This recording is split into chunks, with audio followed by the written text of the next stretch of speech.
Okay, here we are on the second night of Chanukah. I have everything I need. I have candles burning. I have kids playing or fighting or whatever you want to call it. And I have a donut. And what more do you need on Chanukah? I guess I don't have latkes right now. And I have some Divrei Torah.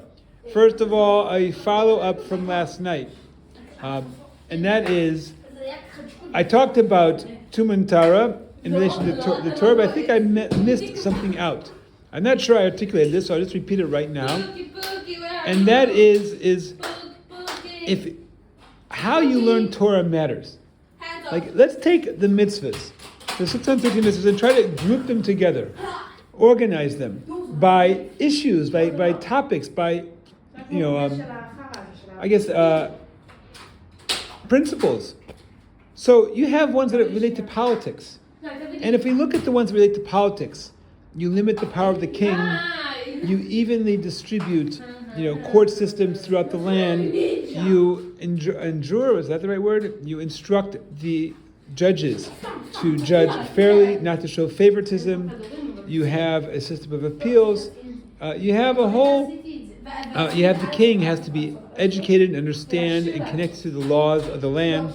Everyone should be aware of them. And you can distill out from here certain principles of righteousness, of justice, of fairness, of limiting and dealing with the power of the authorities. You also have, you have the, I forgot the Sari Asarot, the Chamishim, the Meot, the Alafim. You have leaders in a hierarchical system. You have those leaders who are responsible for like groups of tens, and those who are groups of 50s, and those groups of hundreds, those groups of thousands. It's an entire system designed to diffuse power, to create responsibility, and these ideas and principles you can see them. They flow out from the halakha.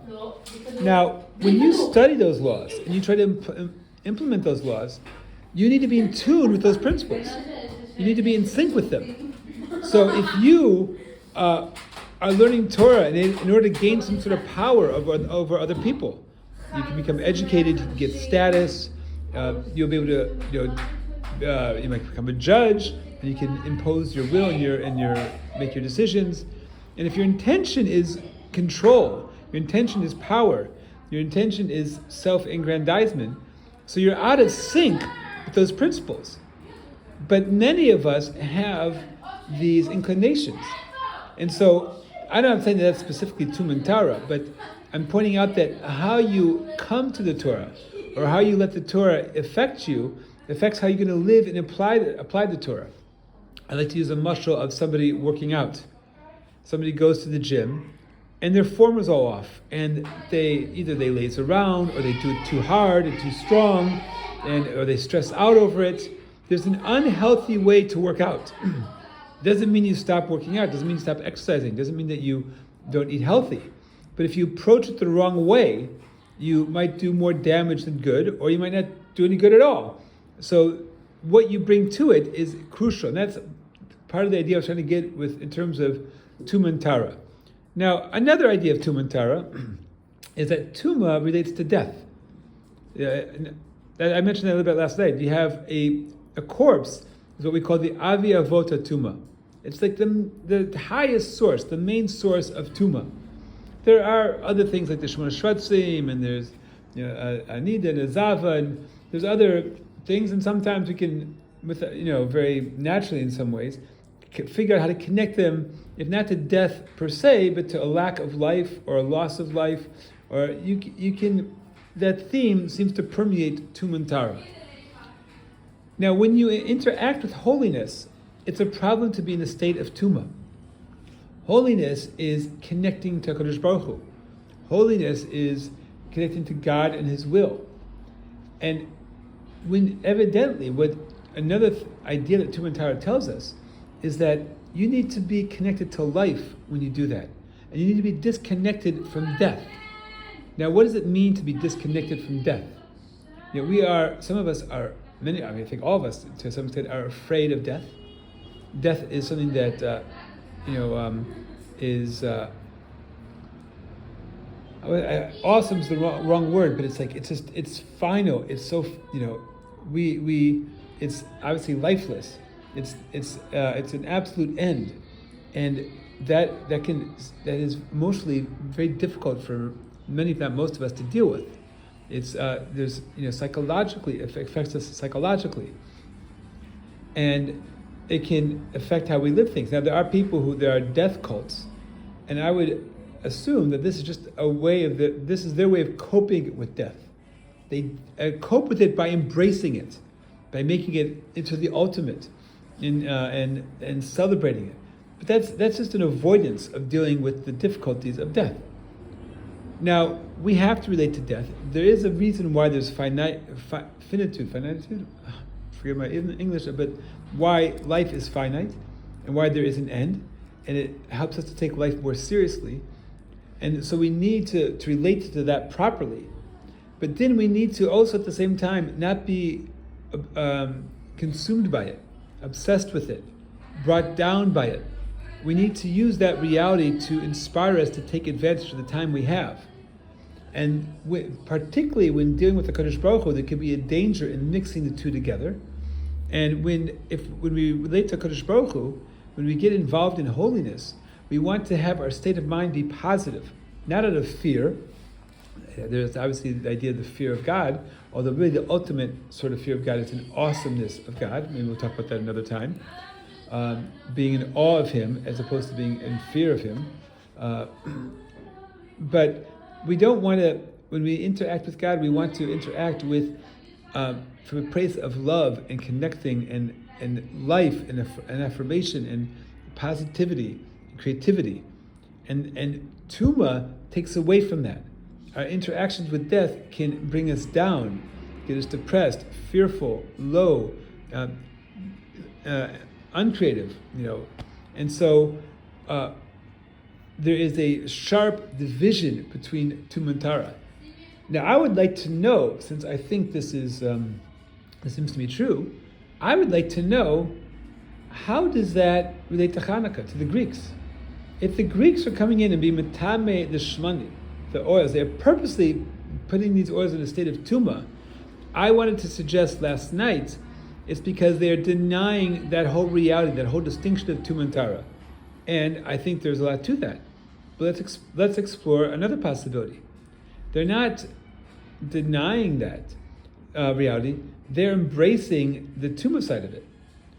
They are embracing the death side of it. Now that doesn't resonate with me with what I know about the Greeks, although I don't know much about the Seleucid Greeks. Like I know a bit about Plato and Aristotle, a little bit less about Alexander, a little bit about the plays and the mythology, a little bit about Athens and the political arena, and from what I do know, it's not a cult of death. They're not into death. Now, but I should point out, but the Seleucids, if Seleucid, however you again, forgive my English pronunciation or lack thereof, they are, I think, after Alexander. I think his kingdom broke into 4 parts, 4 Seleucid kingdoms after he died, and then one of those was the ones that oppressed us. I have to, shut myself in that particular history, so I don't know what their philosophy was. I don't know what their ideology was. Obviously, something happened where they objected strenuously to what the Jews were doing, and to the Jewish people, and to the Torah. So where does that come from? Is that connected to death in somehow? That's a question I'd like to put out there. So to summarize what we've said so far, you need to connect to God and His Torah and the mitzvahs, and particularly things with Kedusha, with holiness, from a state of Tahara. That's the ideal, and certainly you want to remove yourself from a state of Tumah. But really, the state of Tumah is a problem when you're involved in things that have Kedusha, that have holiness. But with this, I will use my working definition of what holiness is, or what something holy is. Something holy is something that man makes for the express purpose of this object, of this entity, is totally and 100% dedicated to getting to think about or connect to HaKadosh Baruch Hu, to God. So, we say that Aner Salelu Kodesh Heim. These Chanukah lights are Kodesh. How are they kaddish? What makes them holy? Because we took regular oil, regular wicks, but we lit them with particular purpose and intention on this particular date in history, when we commemorate once again the miracles of Chanukah. So we light them with the point of being befarsim the nes, of publicizing the miracle. And that intent of using these objects to get us to think about HaKadosh Baruch Hu, to think about God, to think about His miracles, to think about the history of the Jewish people and what happened in this time. That gives it holiness. Other objects I can use for, holy purposes or profane purposes, but they're not in and of itself, created with that purpose in mind.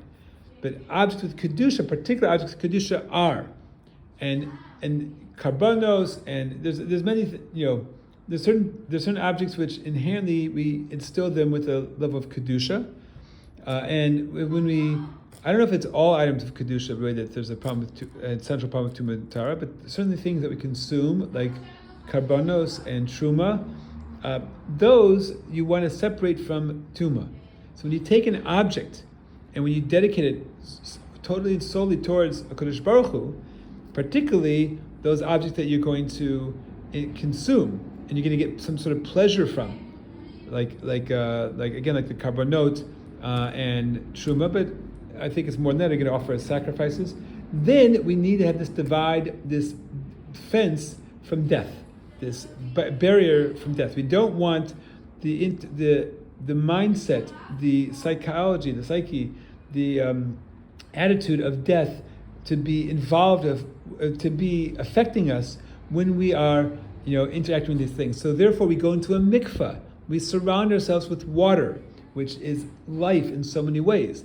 We drink water to being able to live. Water obviously is needed to create the food, which I think almost all the food that we eat, if not all of it. The plants that grow, the trees that grow, the animals that eat those plants, and we then eat those animals. So that's a secondary level of effect. Water refreshes us when we're dirty. It cleans us. But it doesn't just clean us physically, emotionally speaking. Sometimes when we're dirty, when we're sweaty, it affects how we feel about ourselves. And so we take this element that has so many life-affirming and positive effects, literally, physically, and otherwise, on us, and we surround ourselves in it. We dip into a mikvah, and then we've now put ourselves we remove the tumah, and we put ourselves into a state of Tahara, and now we can interact. So Tumah and Tahara is inherently connected to life. When we connect to the Torah and things with kedusha, we need to be in that state of that mindset, or connected to aspects of life. And it could very well be that the Sadducees somehow they're objected to that aspect, even if it wasn't an articulated ideology. Perhaps we can discover something about them that relates to that. That's an open question. Chanukah Sameach.